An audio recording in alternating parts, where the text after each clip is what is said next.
I want to be aircraft engineer. But no one believed on my dream, and they said it's impossible. We have to talk about the phone call that changed your life. And I said, only His Highness Sheikh Mohammed bin Rashid Al Maktoum, and ruler of Dubai, Hafidhullah. And he said, if he's in front of you, what you will say? And he said, okay, hear the phone. As the first female aircraft engineer in the UAE, Dr Suaad Al Shamsi grew up fighting for her dreams and fighting for the right of girls and women to excel in traditionally male-dominated industries. I remember one of the teachers, he told me like, are you sure you are with us? You will be the next level of male, like you will change your gender. And this is the things a lot of women cannot handle, the negativity, so they prefer to quit. What is your advice to other people who are always underestimated? You have to stand in front of them and say, no, I'm not the person what you are thinking. You had a near-death experience. I never accept no. It's such a small thing, but it's such a powerful thing that you can do every single day. What is the thing that you do to be able to step into your power when you need it? I will be so honest with you, Sally.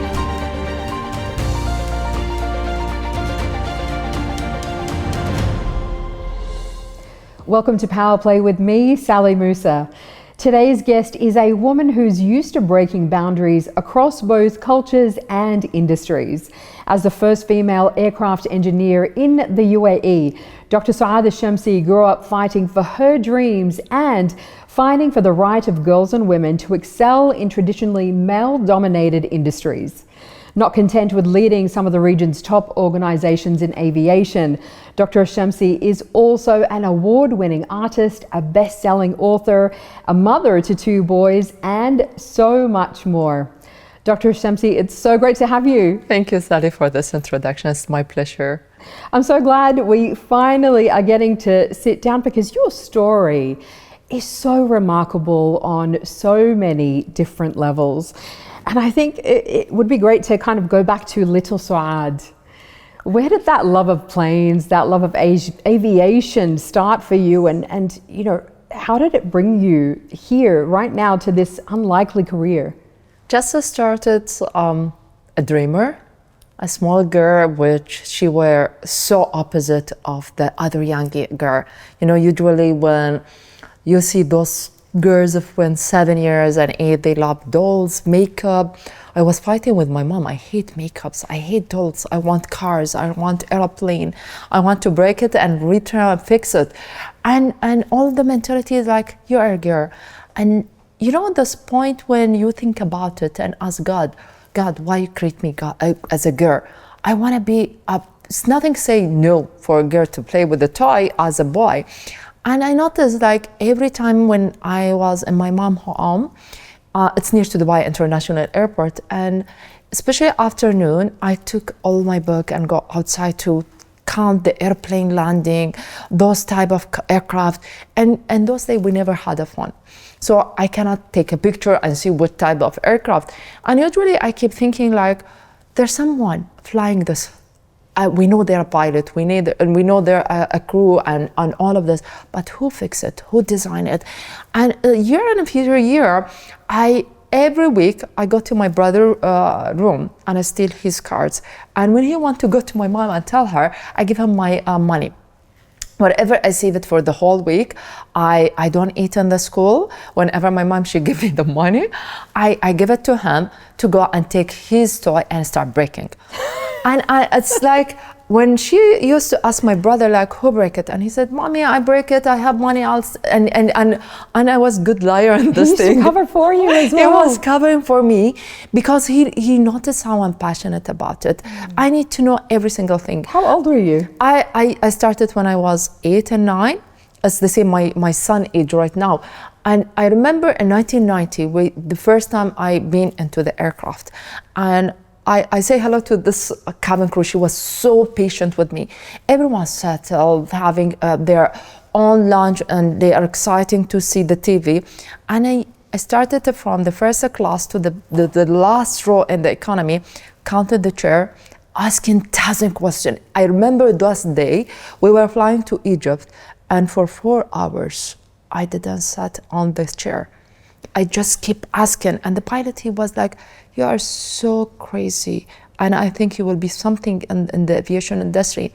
And I said, maybe, but not the flying. I want to fix it. I want to design it. And as soon as I grow up, all this a question, and I remember after 2-3 years, the computer entered to our house, and you know, you have a time limit. My mom, she used to give each of us, like me and my sister and my brother, and they love playing, chatting. For me, it's like searching. And here it started growing with me, my passionate about the aviation. And in the high school, I decided, like, I remember in a grade 10, the teacher, she asked us, and this is where I noticed, like, I want to be an aircraft engineer. And in a grade 10, the teacher, she asked us to write an essay, what you want to be when you grow up. And I think all school, all teachers, they ask you to write an essay. Yeah. And they asked to, it's in the exam, to write 1 or 2 pages. And I wrote around 5 or 6 pages about how I'm passionate, I adore the aircraft and all of this. And the result came after 1 month. And she gave me 2 over 20. 2 out of 20? Yes. And I was like, I never shut. Like, I went to her, like, why 2? And she said, because you write the title and date correct, and your handwriting is good. But you're dreaming. You will never be an aircraft engineer. This is a male-dominated, and it's a job for male. And I said, you know what? One day I will be an aircraft engineer, and you'll see. And here, the challenges to grow inside me. Like, I want to show the community, the world, like, women can be what they want, whether she's Arab, non-Arab, she's covered, she's not covered. She want to be anything. Like, why we accept a man to be a chef? Why we accept a man to be a fashion designer? Why you cannot accept women can be an engineer in such a field? And here it's my love to this industry grow. Until today, I'm so passionate about it. It's incredible that she just was so dismissive. She dismissed your dream completely. But where did you get the courage to say, no, this is what I want, and to keep going? Because clearly, you know, it's not just the teacher, society, the culture. At that time, they were not excited about your dreams and your ideas. So, I mean, you know, let's talk a little bit about, you know, your dad passed away when you were 11 months old. Yeah, almost right? 11 months old. Almost. So how did that affect that dynamic? No, to be honest, I never knew how, only I know my father by picture. I never know how the feeling to have a father, to be honest. But the things I saw it with my mom, she never accepted, like, when my father passed away, she was 26 with 4 children. I'm the youngest. My sister, she's the first pediatric surgeon in UAE. My both brother, they are in a high position, and one in the army and one in Dubai police. And I noticed something, like, she never accepted when people, they told her no, or I cannot. And this is what I grew up, like, fight for what you want. And she fought for us. You know, in a time there, no technology, no internet, no one will come at you and say what you want. And to be a single mom with 4 children, to educate them, to teach them how to stand for themselves. She completed her education after my father, he passed away. She found her job, she found her dream, and she continued growing. And I noticed something, like, if those days, a person like my mom and a lot other women, those community where there no technology, no innovation, no a lot of things what we are having right now, why I cannot fight for my dream? It's just how you stand for yourself. And the most important, if I'm holding my religion, I'm holding my country name, I'm holding my culture, I'm not against it. Nothing say I'm against of anything related to United Arab Emirates. I'm doing something for the new generation. So when I notice how I'm passionate about it, why I accept anyone say no? Because every person actually born with a dream. So if I dream to be in medical or in media or politics, everyone will accept it. So this is the way I notice myself, like, I cannot feel, like, if you will ask me today, Suaad, where you feel yourself, if it's not aviation, I will repeat, in aviation industry. If many people ask, like, if you never been an aircraft engineer, what you want to be? And only answer I find that I want to be aircraft engineer. There's no plan B. Nothing. And this is what, when I apply for a scholarship for university, and those they give you like 3 or 4 options, I never put except aeronautical engineer on it. And I remember one of our organization, they said, well, we put for you 5 options. Why you want to be? And I said, I cannot find myself in other career. And this is what I love it. I can say it. I adore the aviation industry. It's my first marriage. I will be correct saying. Yes, I adore the aircraft aviation. Until today, I want to give more for this industry. It's incredible to see that you had such a strong role model in her. What did she say when the teacher gave you 2 out of 20? Still today, she called me crazy. My mom, she knows how I'm so crazy about the things. If I want the things, I fight for it. So I remember when I got it, and year after year, and she said, Suaad, just you had admitted, like, no one will accept you. You have to be an medical like your sister. And I said, Mom, I will promise you, everyone will call me a doctor, but not a medical in the field what I love. She was scared, to be honest. Like, she don't want me to fail. She don't want me to feel disappointed, especially as a young age. When I graduated from the high school, all my friends, all my colleagues in the classes, they entered to the university. And for me, it took me almost 1.5 years to find my path and enter to the aviation. But you actually didn't go into aviation first. You actually went into medicine to make her happy. What happened? Actually, after a couple of months, like, you have to admit it, like, you have to go university. But in our family, you don't have an option. You have to have a degree.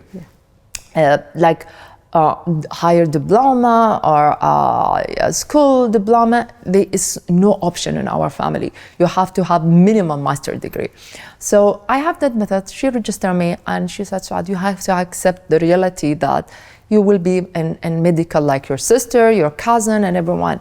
And the first 3 classes, I just were drawing in the paper. I'm not interested. Like, everyone is like sending your text saying you, and wow, you will be a doctor. It's your dream. And one of my colleagues, like, you did it. It was my dream to be in medical, but I couldn't find a chance to have a seat. And it's like, it's not my dream, guys. So I decided, like, okay, near to the aviation, it's the car mechanical side. And I was, those days, I run from the classes, I go to the garage and start learn how to fix cars. You found a garage where they were fixing near to cars the university, close because to your uni. I don't want my and mom ran off. Yes, because I know my mom, she might check after me, so she will see the car, and like I register, like I enter to the class, but I didn't. I just go and register, like I attend, and the attendance, the timing. Went to the garage, start learning how to fix car, change oil, filter, oil, and all of these things, how to change wheels, what is the type of the car, and all of this type. And she found out. And what happened? To be honest, this is the first time I saw my mom so angry, and my brother and my sister.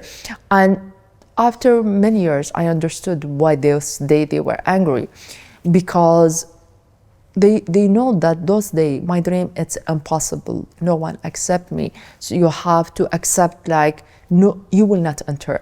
She said, okay, let's have agreement. If you find a scholarship anywhere, any country, accept you as an aircraft engineer and study aeronautical engineering, I will allow you to travel.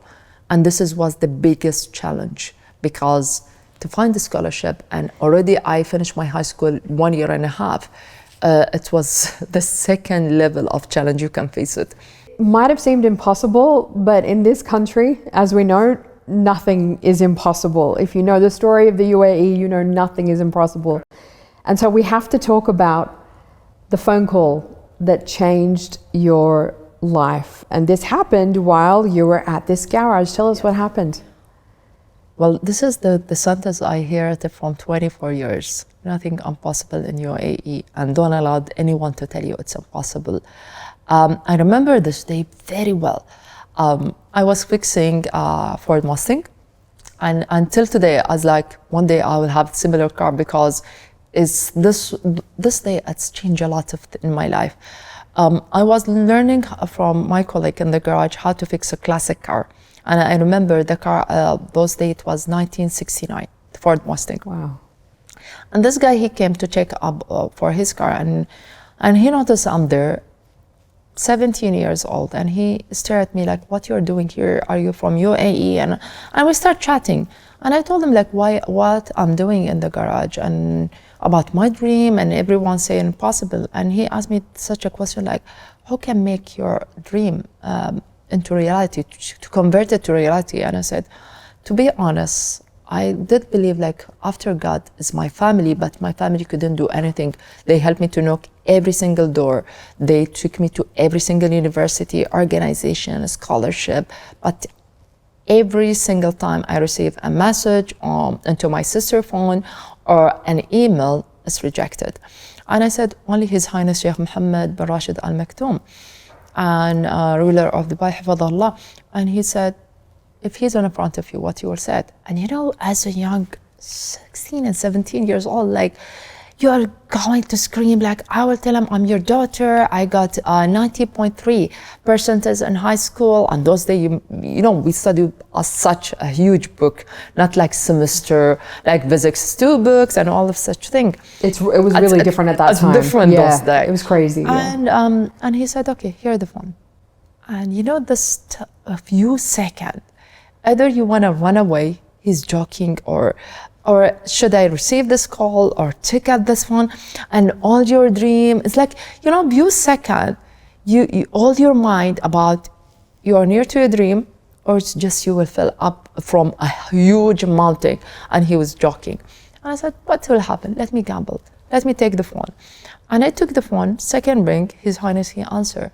And you know, I want to scream, but I just been so calm. And I said the same sentence what I told the guy, like, my name is Suaad Al Shamsi, your daughter, I graduated from high school, this percentage, and I want to be aircraft engineer. But no one believed on my dream, and they said it's impossible. And I remember, he said, who told you it's impossible? Nothing in UAE and Dubai call impossible. But why you want to be? And I said, it's my passion, I'm crazy about it. And he said, okay. He gave the phone to Suaad Al Shamsi, and he took all my detail. I gave him my sister's phone number and everything, my address and everything about my school, the name of my school and everything. And he closed the phone. 1 day, 2 days, I never told my family about this call because I thought that it's just maybe will not happen. After 10 days, my sister, she received the call. And they told her, like, you have to come to Emirati Tower. There a program called Adad Al Qada under his privilege, and she got the scholarship. And you know, it's like, she's staring at me like, Suaad, what you did? I said, nothing. I just did. And I told her what happened. What did you do? We went together, and I thought like, till that time, I was feeling like I'm dreaming. Yeah, it's not. Did it feel real? Is it real? Is it I'm dreaming? You know, when you start slapping yourself, like, what is going on? And I reached there. My English, it was not that good. I came from a government school. Those days, all our education in Arabic. And the girl, like, how is your percentage? And they did test in English for me. You will go for an English course in the UK, and you get accepted in UK, and like, hold on, what university, what is I'm accepted? And they said, yeah, we searched, we found one of the best university, it's called Hertfordshire University, where it's the first aircraft built there, and it's one of the best university in UK for the aeronautical. And just like, hold on, you in 10 days you did all of this? And she said, yes. You know, signing the paper, and then you go to the door and come back like, I'm a young 16, 17, like, I don't have money. what I'll do. I need a laptop, I need items, and it's like, and she called me back like, oh wait, His Highness give you this check with the money to start buying item for yourself and prepare yourself for the trip. And here, just you notice, it's not impossible that our rulers, they believe in you as a daughter, as a son. They believe in you if you have a big dream and you will come back to this country. And here it just let me thought about it very well. I need to work hard to study well, come back with high marks and good degree, and help the new generation. It's not the continue of this journey. It's not about the first title. It's you are exciting when you get the first, or you get engineer title, or you get your master or PhD. But the real title, when people call you like, thank you, you are a role model, you are helping, you are supporting the new generation. And there where I have this promise to myself, like, yes, when I graduate, I find job, I need every year to help minimum 4 to 8 girls to enter to the field and find a job. That was in your mind from the very beginning. Yes. You knew that you had to pay it forward. You had to give back for Correct. what was given to you. This is just absolutely incredible. Like, just hearing that story gives me goosebumps. And I think, His Highness, he also, he paid for everything. He set you up with English classes. Like you said, you didn't have the English. I don't think people realize, for us who grew up in Western countries and places where we learn English, it's so easy for us. I don't think people realize how incredible that is for you to go to a completely new country, not knowing the language, not knowing the culture, studying at university level. You're staying with people that are so different to you. So different, I know. I don't think people can appreciate how incredible and the bravery and the courage that takes to do. It just because, you know why? If you got this chance, an opportunity, trust me, a lot of people, they dream about it. A lot of people to fight. When I reached to the university, Sally, I remember when I met from different country, and all of them male. I remember in my class except 2 girls. You and 2 other girls? Yes, one from, I remember, India, and one from Turkey. But actually they were studying different, like first 2 years we studied similar, mechanical engineering. Everybody's in engineering together. Mechanical engineer, and then you decided you want to go to automotive or to aeronautical engineering. So when you saw those different nationality, different background, different dreamer, and you find that the opportunity you got it, it's very encouraging. Like, you have to continue, you have to get back. It's not about your reach, it's about how you continue. And the encouragement on me, it was, I want to show the world that women can be in such a field. It's not about the title. I never thought about the title, except I remember Al Khalij newspaper came to the university, taken interview with the student on board, outboard, and all of this. And the main important was for me, I'm reaching to my dream. And to learn the language rather than taking 1 year. Why I spoiled 1.5 years from my life. So I decided I need to take more classes. Encourage myself to learn and never stop learning. It was, not my first language. Take me 6 to 8 months to learn and pass different level of English. And then when I entered to the aeronautical, it was the challenges to accept me, because as a female coming from different background, even the teacher, they were like, having this adult, why you aren't here, why you are in the lab, why you are in the classes, what you are doing. I remember one of the teacher, he told me like, are you sure you are with us? And I was like, yes. And he said, do you know you have to wear a different uniform? You need to do this, you need to do this. And those days, as I told you, we never had this technology. A lot of things we learned to do it manual. So you need the power. So I have to register in the gym to make myself have little bit muscle and power, how to open things and turk and use the tools. And this is what I understood. It's not about to reach to your dream. How do you continue? And this is the most important. You reach to the first stage, the first step, but to continue to the high, it's every single step is more higher challenges, difficulty. We have to, really emphasize the fact that it's not just here in the Arab world that women in aviation is rare. It's actually all over the world, still to this day, right? Till today. But back then, obviously, a lot more. A lot more, but today... What's the percentage? We are, today, if I will tell you, we reach around 13 and 14% worldwide. Yeah, and back then it was? 3% worldwide. But still, a lot of women, they are entering to the field, but they quit very fast, or they change their field to the management side because of the environment of the work, the timing, a lot of things coming with this industry. And a lot of women, they panic, like, if I continue because of long timing, the environment, the requirement you needed to stay, you might not start having your family, you will miss your social life, a lot of things and negativity.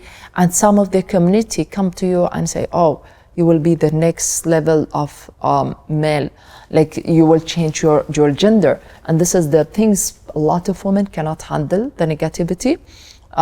So they prefer to quit or change the field.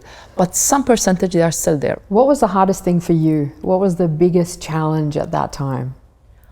To let people understand this is not just a dream. It's something I really wanted. And I really need it. It's two things I want and I need.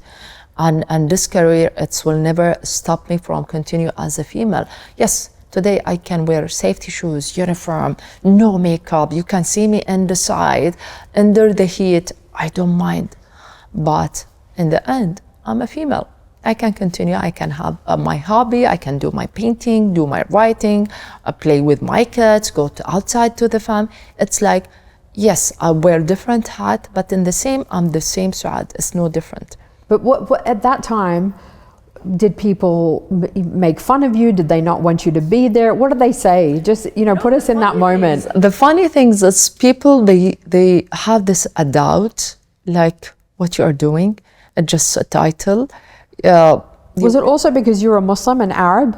Yes, to be honest, not only Muslim and Arab, it's a female. Yeah. I will be honest, it's not about religious, or it's more about the gender. Yeah. And people never accept that, oh, you will increase the job, you cannot success.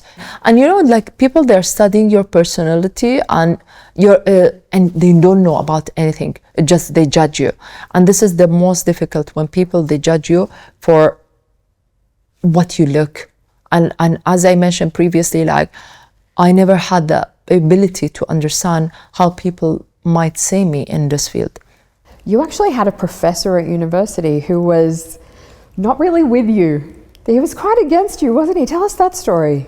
Yes, actually, he's a good colleague now, because a lot of people think like we have an issue. Previously, he never believed that women can be an aircraft engineer. And he was against like any female to enter to aeronautical engineering. And I come from background in an Arab country and different field, different community, different things. So he were so tough.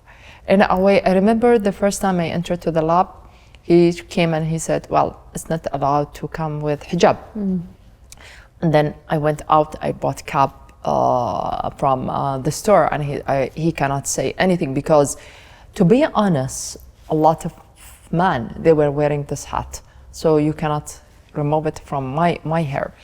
And he started make my life disaster, I can say it.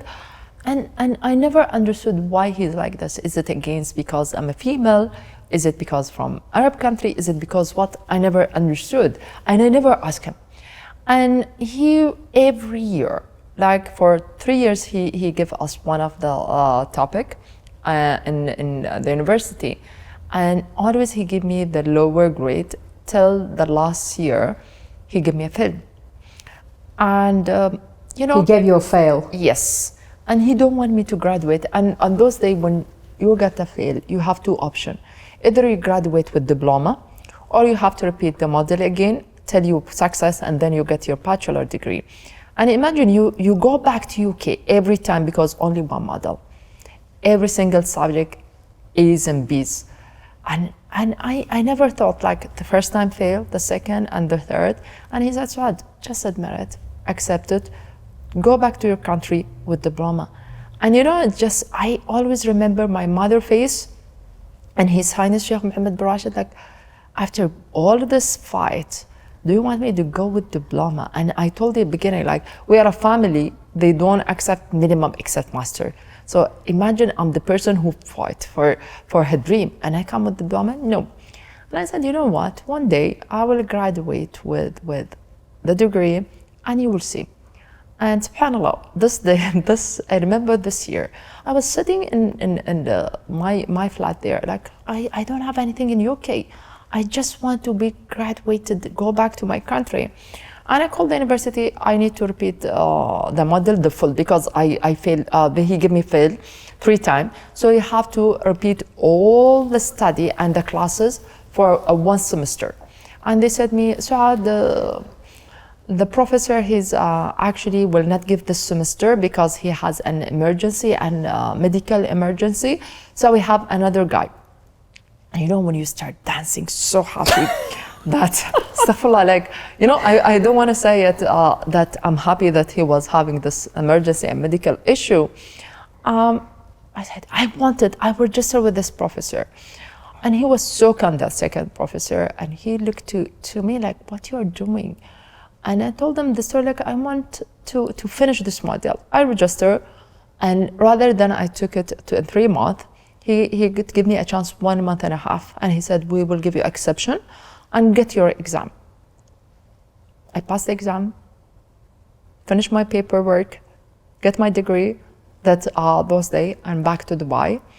And now I completed almost 19 years, entering to my 20 years. Every year in the Christmas, I send him my achievement. You send this professor that kept failing you? Every year, if I come in. Your achievements? Every achievement, either I receive a award, either I came in a newspaper, ever I get any single thing, I put it in a frame and I send it to him. And I said for him, and I remember we give, because I give part-time lectures, and I met him many times, and we are good friends now. And he said, Suaad, when you will stop it? I said, when I will retire it. Because the time I will stop sending you such a frame, the time I will stop doing more. It's maybe you give me the difficulty and the tough time, make me more strong, more tough, more decision maker, and more soft with the people. And when I said soft with the people, I learned to understand each person I met in my career, different nationality, different background. And even when I have a student, I start to understand my student, like, some of them, they're so smart. Some of them, they are dreamer, but still they need to work hard. And here where I take a promise, like, I need to help ladies. So for every year I help, as I told you, 4 or 8 ladies from UAE and expat. And I told them how to face any professor. I give them workshop how to face, to start living the university life. Until today, like, this year, I think he will get shocked, because this year it was one of my biggest achievements. And I think when I will send him the frame, he will get shocked. And I will never stop it till I retired. That is like the most unbelievable story. I love that so much. What did that teach you? Like, what did you take away from that experience, of being, so, I mean, what is your advice to other people who are always underestimated? Well, I will be so honest with you, Sally. It just, when we saw those famous people in social media, and they give you those lessons, we get the excitement, like, wow, without mentioning the names, how they do it. But when it comes to us, when you will say, for example, what I did with the professor, a lot of people think like, oh, you're still putting yourself in the corner with the past and all of this. And they don't understand. Sometimes when you do something, take it out from your heart to out. What I mean, if any person will underestimate you or judge you, you have to face it. You have to stand in front of them and say, no, I'm not the person what you are thinking. Otherwise, you will get this into your corner and you will never have this achievement. As I said, always, even with my sons, especially with the big one, they were underestimate him because of his age and his medication, and you will never be a basketball player. So when I told them about my story, and I said, Yusuf, listen, first of all, you can be the famous basketball player and you be the worst basketball player. You can continue playing and you can quit. Is you between those two lines, your option. This is what he wants to do. He wants to be a basketball, and it's serious. He's a dream. And it's an obsession for him. Oh my God, you can imagine how his room. And I told him, between this and this, it's your life, your journey. You still have to go with medication. What's his condition? He's asthmatic. Asthmatic, and heavy asthmatic. And people like, you're asthmatic, you will never be a player, blah, blah. And all of this negativity and underestimating him. I said, listen, I was overweight. My teacher never believed I can do it. The community, a lot of people, they were, until today, some people, they underestimate me. But I never listened to them because what in front of my life, it's me. So when you get this first achievement, you will be happy, but this is the beginning. And here what I always advise people, if you have two options, either you have big achievement and a huge journey and a life story, like tomorrow my children will they tell their children and the children will tell about the children, or you will be very small, like a small story, small book. Never buy, people will buy it from the library. So it's your option to be a storyteller. People will hear your story for 10, 20, maybe 50 years, or you will be a small person, sorry with my word, died in their flat or in their villa, no one knows about their story. So this is your choice. Don't allow people to underestimate you. In the life, if you think about it, this professor or this famous person, he has a story. Maybe they choose to underestimate you because they have a negativity, they face something, they have this bad personality. You have to stop them and say, no, you are not me. And this is the important how you learn how to say no and stand for yourself. I can stand for my children, but tomorrow my children, they have to stand for themselves. And this is what always I said and advice for the new generation, is stand for yourself. Even if you have the brilliant ruler, if you have the brilliant government, if you have the brilliant family, tomorrow all of them, they will be with you, but the most important, how you stand for yourself. Because every single person is going to face a challenge. Yes. You always, and this is so interesting because I feel like it's that incredibly strong sense of self that you have, that you are so confident in your own story and knowing who you are and who Suaad should be, that you're able to stand in the face of whatever challenge comes your way. And so, you know, how do you advise others to do that? What do you tell other people in terms of how to change the story for themselves to make sure that they fulfill their potential? They have to have a goal in this life. And this is very important. Previously, when we were so young in our childhood, and we never have a phone, we never have a social media. Those times, I remember the excitement that in the weekend we watch a series together or movie. And I remember one movie, me and my brother, because my brother, between me and him 1 year, so he's the closest to me. But my older brother 4 and the other is 6. So the other brother, he was so close to me. And I remember in the summer, we repeat the same movie every single day. You cannot imagine, like, for the whole summer with the same movie we're watching. And this movie, I learned a lot. It's an Arabic movie. And today when we see each other, it's like, and it's come to in the TV. And I remember this Egyptian movie, I learned from it something, because I used to repeat it, how she stand for her family and how she did a business. Which movie was it? It's called Afwah wa Aranib. Oh, okay. Okay, for Fatan Hamama. Yes. And this is movie I learn a lot, and every single day. And today when I look to my brother, and we keep laughing because we remember our childhood, what I learned from our childhood, today we have the time, we have the technology, everything in your pocket with your iPad or your phone or your laptop. which is easier to reach to the state. If you want to reach to India, if you want to reach to Asia, everyone in a it's moment. one and just one button. That's it. The most important to learn that from this 24 hours, it's yours 24 hours.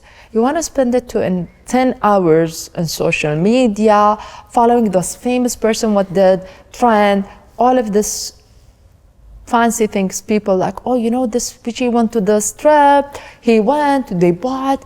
Or you can divide it to this 24 hours. It's most important to learn how to balance your life, how to spend your time.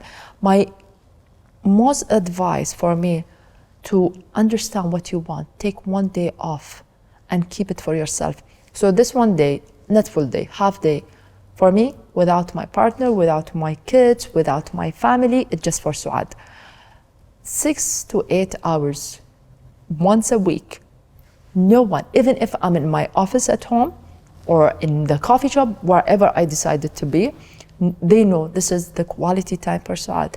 And I recharge myself, what I want to do, what is next. And you check in, you see, important. where am I at, where do I need to go? Yes, because you know what, with your career, you have your hobby, you have your children, you have the life, you have the social media, you have, and sometimes you feel like you are so exhausted in a way that what I done for myself. The most prioritize, like if you do what you want in your life and you are passionate in your success, you will be good in your career, you will be good in your hobby, you will be good with your family. And this is the most tricky part, how you balance between all of them.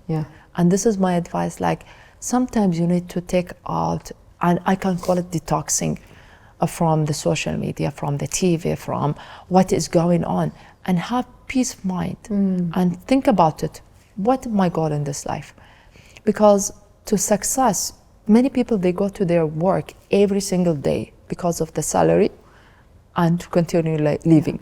But if you ask them, either man or woman, are you in love with your career? Trust me, 90% of them, they will say, because of the salary, I'm going to my work. If I could quit, I will quit. 10%, they are so passionate about their career. And this is what the difference, why they are passionate and the opposite. Here it's to understand what is your purpose in life. You found your purpose for sure. You've always known what it is. But you know, on the other side, it can be, you have to be careful about how much you put into your work, because you had a near-death experience.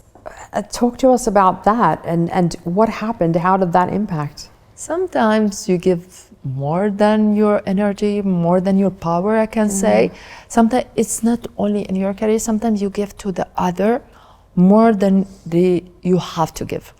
And for me, it just, those days, I give a lot to the family, I give a lot to my career in a way. I slept like 3 hours, 2 hours, and I was holding one of the biggest projects, and because I love perfection. So I was into details in a way. I forget to eat, I forget to drink. Sometimes I drink like a lot of coffee. And what happened that I got a pain. I never know that my body I start having pain, but you know, sometimes you take painkiller, ignoring, I don't want to do a checkup and all of this. And I noticed like I'm losing more weight. So I was driving to my work. I still remember it was so heavy raining, and I started getting pain into my chest, and I felt myself like in roller coaster. I stopped my car, called the ambulance, because I know that this is something, it's above my capability and my skill. Like I have to say, خلاص, that was it, out of control. It's out of the control. Yeah. And I went to the hospital, and I remember my sister and my brother, they were there, and the doctor started talking, and you know, you feel there's something wrong. So I called the doctor like, listen, I'm in pain, I can't handle anything. And he said, well, we have to take it to the operation because what is happening to you, because I started vomiting blood, and we are expecting like something so seriously, but we don't want to tell you except we see it. but it's very rare. It's what we are expecting. And I said, what you're expecting? And he said, you reach to the blood poison, and this is like around 3% to 4% people in worldwide they are alive. And I was like, listen, I'll come out of this operation, I'll drink my coffee, I will enjoy my life, because you are not God. When God, he want to end my life, he will end it. And I was in heavy pain. I still remember the pain, because you cannot breathe. And I said, I want my mom and my both son. I kissed them, went to the operation, and I came out of the coma after a couple of weeks. I saw my mom. A couple of weeks in a coma? Yes. And then when I wake up, I saw my mom she's sleeping in the floor. And I said, Mommy, I want coffee. And she said, she started slapping me, and she said, you're still crazy? And I said, I thought it's just a couple of hours. And this has happened now almost 2 years. And every year, like every month I have to, for cleaning, I have, it's affected to be seriously, it's affected my life, because the blood poison caused a lot of ulcers, a lot of things happen in my stomach and my body, which to go back as a normal person, it's not anymore. I cannot do it. It's like I cannot eat properly like other people.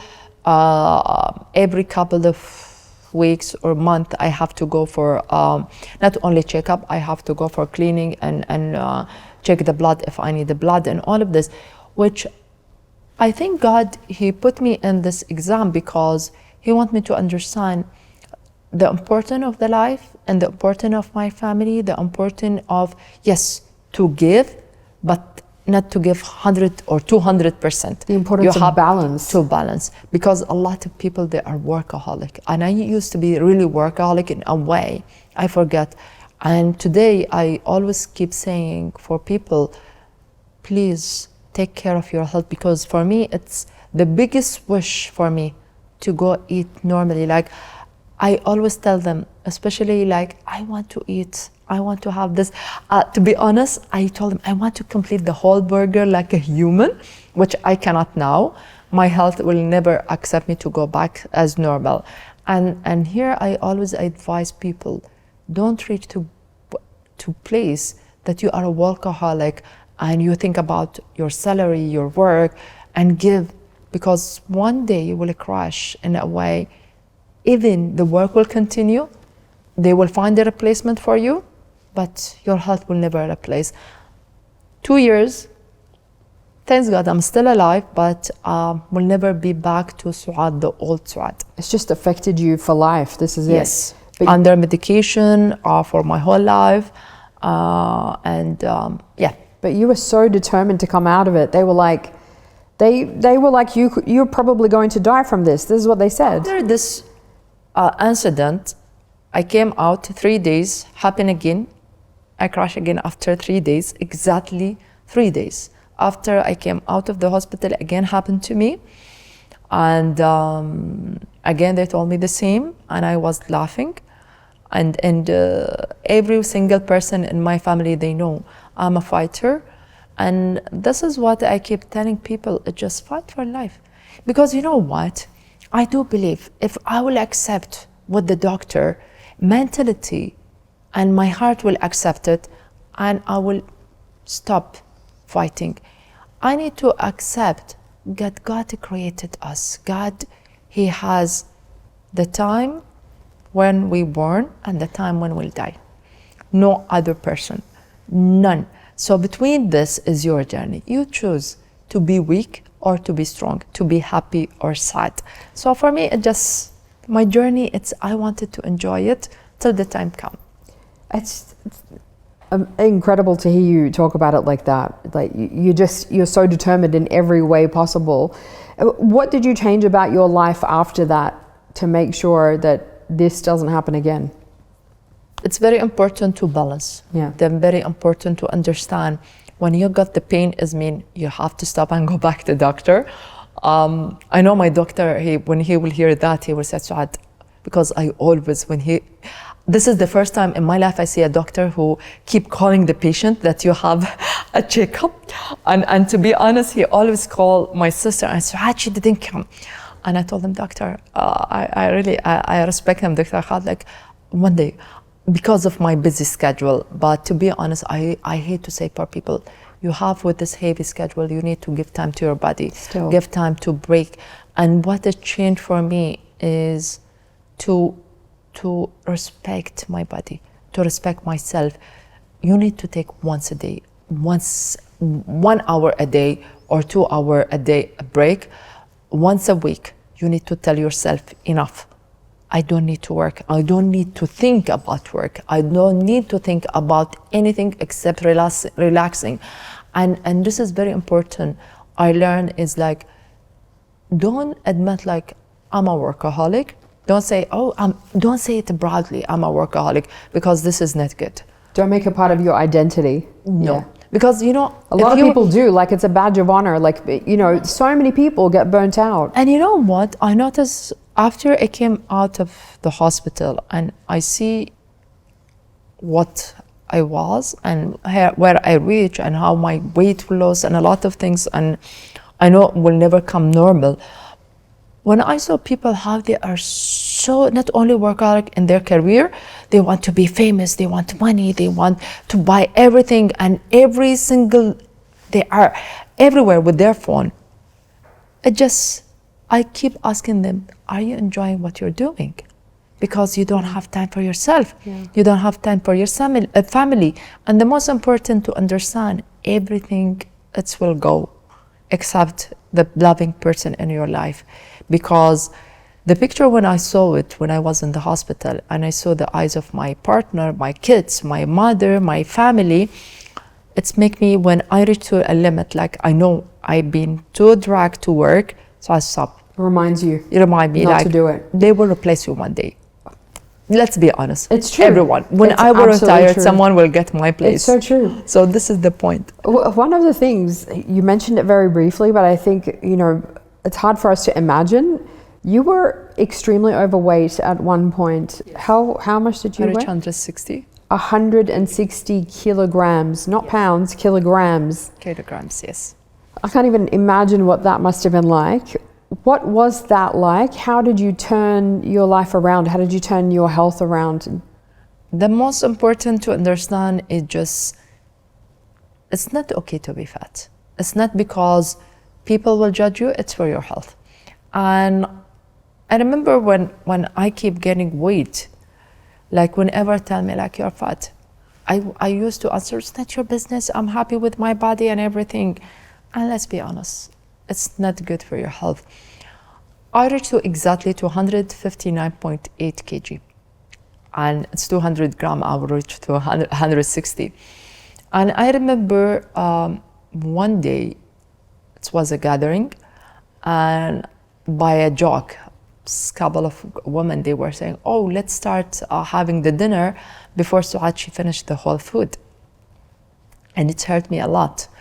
You know, when I stopped eating, I called my sister, and I said, where are you, Siso? And she said, I'm in the duty. And I said, I'm coming to the hospital. She was in duty in Rashid hospital. I went to her, and you know, because we used in the house to have the old kg. Yeah. The weight measure, yeah, which is that you reach to 120 only. Yes, exactly. And I remember when I saw the kg, it's like to reach to 120 and back to 0. It's like there's something, it's broken. I went to her to the hospital and I started measuring my weight.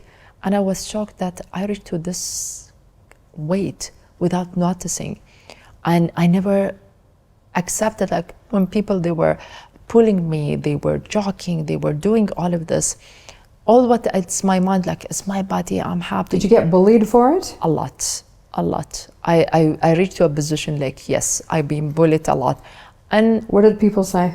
You know, it's a lot of words, which is, I don't want to say it, but a lot of bullying, a lot of things. People, they name you, whatever. And you know, sometimes you accept it like a joke, but sometimes it hurts you. And I remember only this moment when your brain starts working and the woman, we were having this joking, Suaad, she will finish the dinner.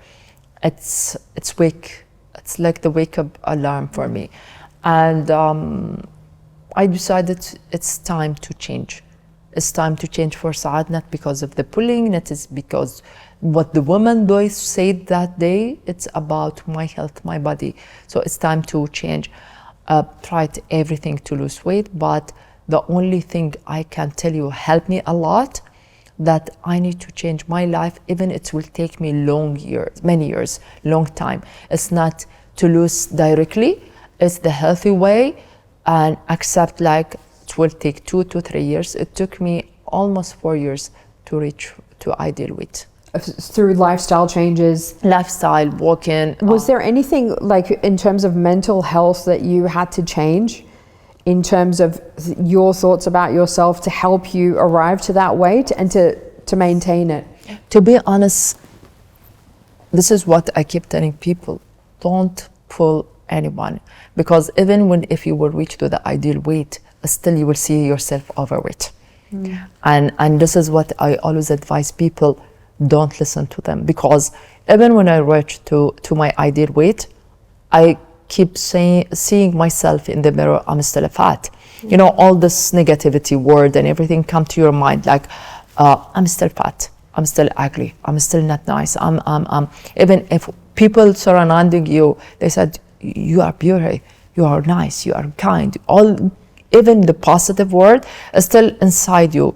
So it took me mental health to understand and accept that I change whatever in the past is the past. And the most important, to educate yourself, because it will drag you to a place where you don't want. Because even when a lot of fat people, when they lose weight, still they feel this feeling, I'm still ugly, I'm still fat,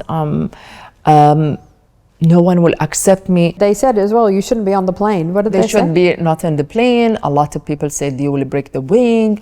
It's a lot of situation and a lot of occasion. Like even when I used to go to buy clothes, I used to, when I was so young, I have to go to okay, in UK you have XL and the fat and the session of the big size, we call it. But those days here whenever, so I have to go to pregnant women session to buy my clothes. And here you have to understand, again, when you have a goal in your life, if you change, you have to change for yourself, not for the other. You have to stop people from pulling you.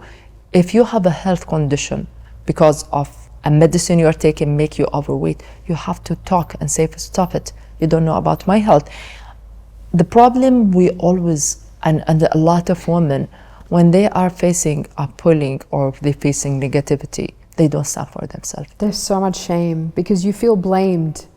It feels like it's your fault. Yes. And a lot of times it's not your fault. You have to take responsibility and find a and solution. You love your body, you love yourself. You love yourself. But you have to, the shame is debilitating. And this is what I heard when I see today a teenager, they are talking about plastic surgery, they are talking about medicine of losing weight. And it's like, stop.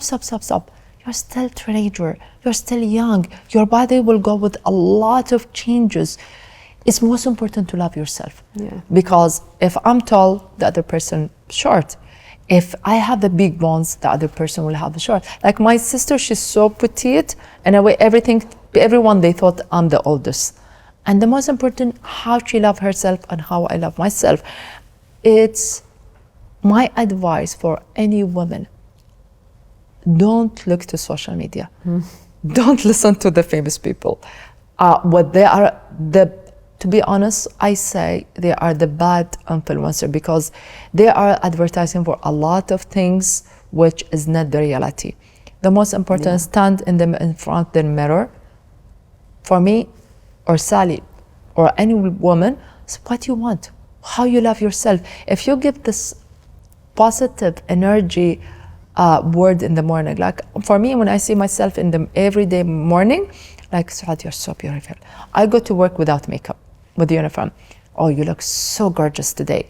I talk to myself. Maybe people will think it's crazy, but seriously, and you know, I teach my kids, like, because they hear it.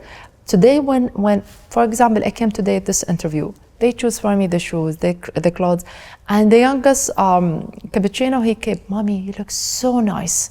And Yusuf, he could look at me, it's so nice, the color.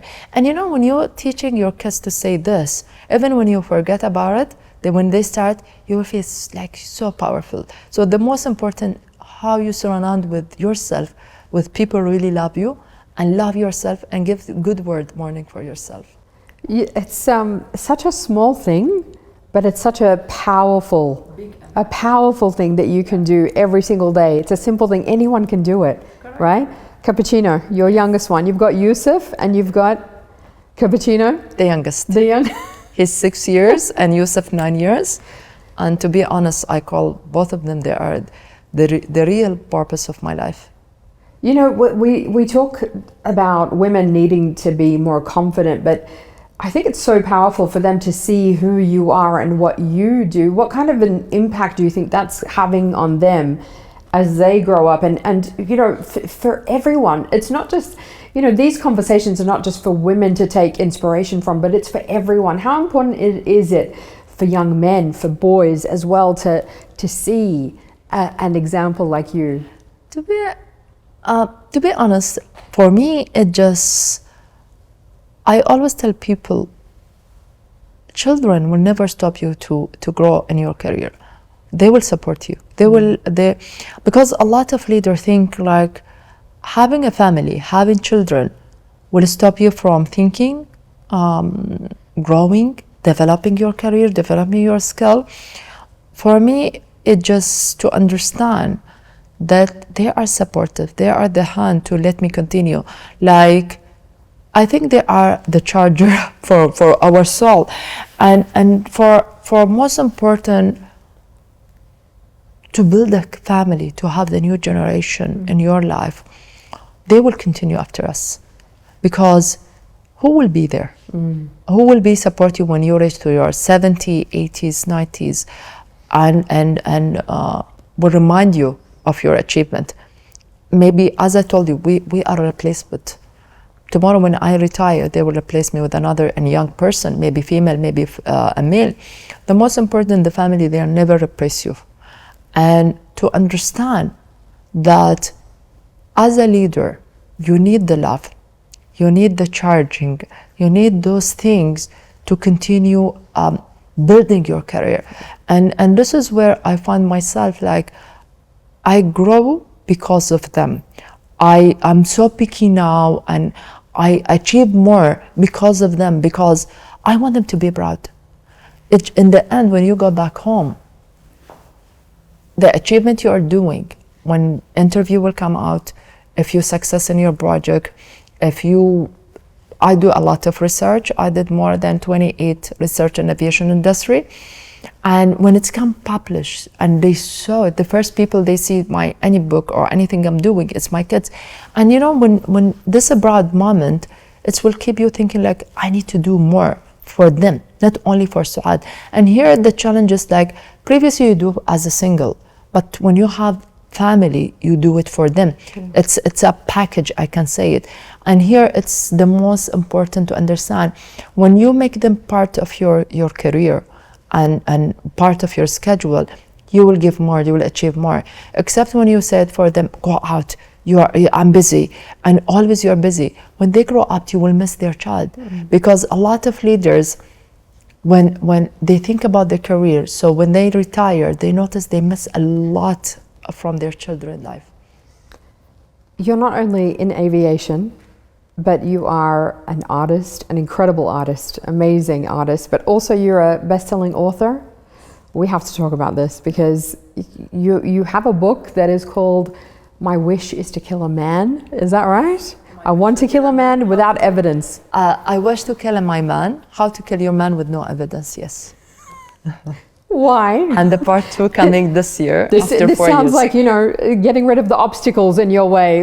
Tell us about why that title, why this book. And well, then because people, they are asking me always when chapter 2 will come, and the second one. Part 2, yes. Because after 4 years, we decided to come publish. It will be this November with a dream book. The publisher, I really respect Dream Book, how they believe in the gender equality. They never thought about only a title. From 4 years when we decided to publish a book, why I wrote it, usually I love reading book. Maybe what helped me when I was studying in UK, everyone, they have this book in the train and everything. You never, very rarely you find people on phone. So I learned how to read, and those days I used to write a small story. So I entered to the field, and because long hour with men, I work with them like 13, 14 hours, sometimes 12 hours. I noticed how they still don't understand the mentality of the woman, and they don't know how to deal with a woman. So, you know, when they totally forget I'm a woman with them. So when we sit in the restroom and sometimes in the break time, every single them, either he complain about his wife, his mother, his daughter, it's like, or his sister. Like, you know, they totally forget I'm a woman with them. I decided like, okay, let's make it opposite. Let's take the voice of the woman, give it to the man, and the opposite. And then I start writing the story. And How to Kill Your Man with No Evidence, it was 70 stories, 70 personality. Father with his daughter, a husband and a wife, a sister and brother. And we decided, no, we will not publish all of them. We published 12 to see the reaction of the people. And in the beginning, it was good because only the title and people, oh, will never success. We reached to sell so far 28,000 books translated to English and French. And now third language will come soon. And every single, after 4 years, I'm still, till yesterday, I keep receiving emails. You wrote about my story. A lot of male, a lot of female. And you know, just not only here in UAE, worldwide, like if I name the country, and after 4 years, you think about it like, wow, still people texting you, sending email, and how helping them this book. And the most important for me, I wanted when I published it, that how to make the voice together to understand the mentality. And when I put in my social media, when you want the next book come out, and every single one, cannot wait till November. They want it now. Why does it resonate? Why does it connect with people? Why it's connect with the people? Very simple, because it's real story. And all my book, it's real story. It's something linked to the reality. And let's be honest, today, if you will go and ask the man, he will tell you, I never understand what my wife wants, or my sister, or my daughter. And the girl and the woman, if you will sit with a group of women, always they complain about their partner. And this is the link, which is that I always say, it's just very easy to make it connect. It's just how to have the conversation. And why it came out, it just because it's real story. And I think in every single family and in every single house, you can find similar story. I was shocked, to be honest, if I'll name the country, you will get shocked, Sally. Like, it's reached to worldwide, and I was like, guys, like I remember a couple. You have a lot of women who want to kill their partners. Their wishes, yes, and the man as well. Because it's not a kill to mean a kill. It's they reach to a point they cannot handle each other. They cannot understand each other or what they want, and they are afraid to open a conversation because, as I said, marriage, a lot of people think after a couple of years of marriage, it's about normal. She will understand what I want. For example, the partner will understand he wants the green t-shirt today, but you don't. He will not, okay, prepare for me the clothes. You should understand what he wants. And the opposite, he will take you for lunch or dinner. He will understand which restaurant you want. And when you will reach, you are upset. It's very small common. It's very small thing, but still because the conversation. And in the end of the book, I put an advice: have a day, a month, call a friend conversation between you and your partner, you and your brother, you and your father, and say, okay, can we talk as a friend? It's mean the right time to open a very clear and open conversation between you and each other. And this is why I wrote the book, because the timing I was working with a man, and all of them, they complain either any partner in their life. And this is why what's come public. I love it. I love it. The insights that you must have in this book about, The second because one it's is true. different. Like you know, when you're married, you think, oh, you should be able to read my mind. You should know me by now. Yes, You know, and always, they don't. always they think like, yo, he should know, but trust me, it just No. the man, they want a direct conversation. Yes. They don't want you to understand what, even with a gift. I told a lot of ladies, text your father with a picture and tell him like, this is what I want. I know. Tell your husband what you we want. it to be It's easy. romantic, and we want them to like to Pretend. surprise us. You know what? I always tell them pretend, because in the end it's your happiness. Yeah, that's Okay. true. And it's his happiness. Or just buy it for yourself. And no, And be I done. don't. You know what? I told them like, okay, for example, you have your anniversary coming or your birthday or something. It's very simple. Send your son,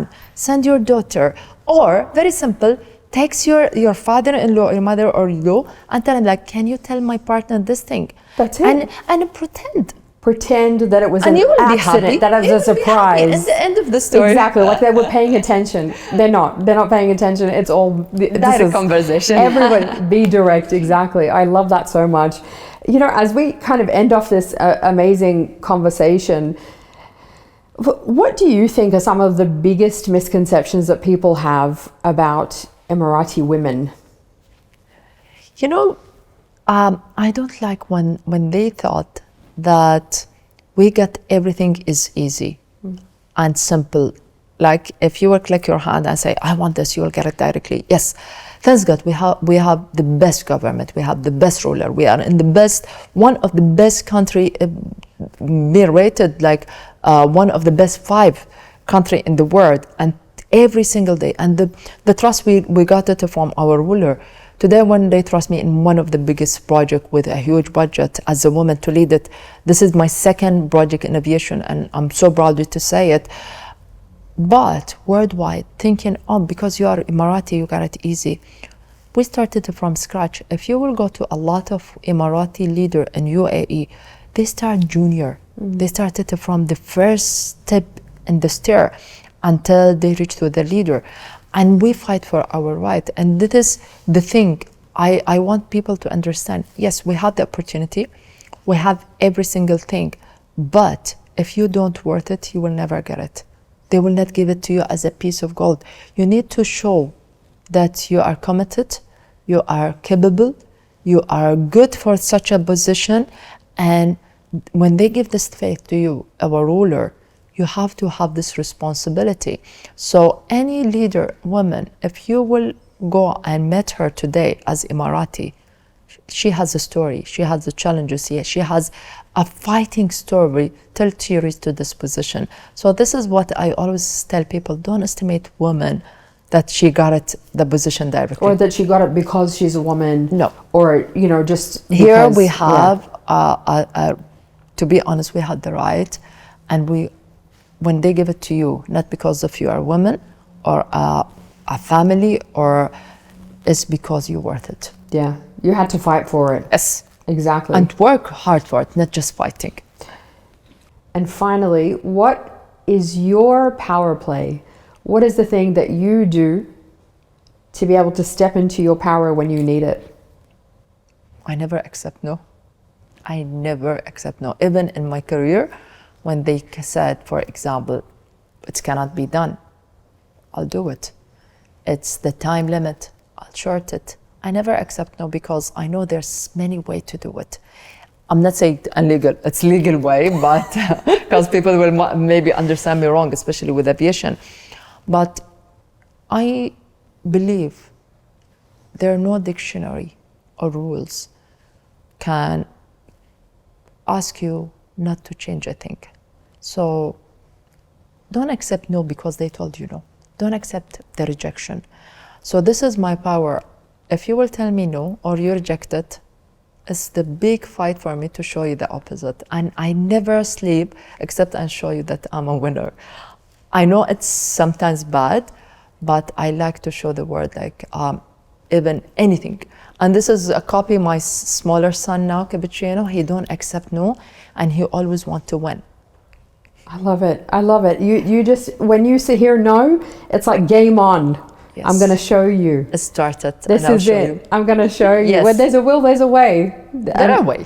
And you have shown us every step of the way that that is absolutely true. And it's just, it's incredible to sit down with you and to hear your story and to really be inspired by it. I think everybody who hears this is going to take something away and just think, I can do this. You can do it. I can do this. You can stand for it. The most important to stand for yourself and have this, enjoy each moment from your life and have faith. I love that, because you are having fun. I feel like you're having fun every step of the way. You know why? Because the day will be finished and it's over. The minute it's finished will never return. So I have to enjoy every moment from my life. Incredible. Dr. Suaad Al Shamsi, thank you so much. Amazing. Thanks a lot. Fantastic. And happy Emirati Women's Day. Thank you. Happy Emirati Women Day as well to you. Thank you. Thank you.